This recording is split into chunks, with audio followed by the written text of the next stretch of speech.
அதெல்லாம் எதுவும் கிடையாது. ஓகேவா? உடனே மேம் வந்து காசை வாங்கிட்டு காசு காண்டி பண்றாங்க அப்படிலாம் தயவு செஞ்சு நினைச்சிடாதீங்க. அந்த மாதிரி எந்த இதுவும் ப்ரொமோஷன் கிடையாது.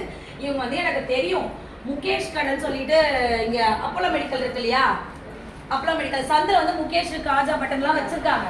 ஸோ எனக்கு வந்து அவங்க ஒரு பழக்கம் கேட்டாங்க, எங்கேயோ போய் பிள்ளைங்க வாங்க போகுது இல்லையா, அதை வந்து என் கடையில் வந்து வாங்க சொல்லுங்க அப்படின்னு சொன்னாங்க. அதுக்காண்டி ஒரு ஃப்ரெண்டுன்ற முறையில் அவங்களுக்கு நான் சொல்கிறத தவிர மற்றபடி மேம் அவங்க சைடில் தான் கமிஷன் வாங்கிட்டாங்க அப்படிலாம் நினைக்காதீங்க.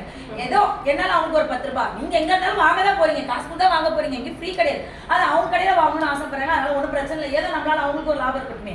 ஓகேவா? ஸோ கடை எங்க இருக்கு கரெக்டாக பார்த்தீங்கன்னா ஆப்போசிட்ல தான் இருக்கு. நீங்கள் எங்கேயும் அலையிற வேலைலாம் கிடையாது. அப்போலோ மெடிக்கல் இருக்கு இல்லையா, அது பக்கத்தில் அப்படியே அந்த சந்தில் ஃபர்ஸ்ட்லேயே வச்சிருக்காங்க. ஓகே, எதுவாக இருந்தாலும் எல்லாமே ஆரி மெட்டிலேருந்து டைலரிங் மெட்டிலேருந்து எல்லாமே வச்சிருக்காங்க. மிஷின்ஸ் கூட சர்வீஸ்லாம் கொடுக்குறாங்க இல்லையா, சேல்ஸும் உண்டா, செகண்ட் ஹேண்ட் சேல்ஸ், ஃப்ரெஷ் எல்லாமே வச்சிருக்காங்க.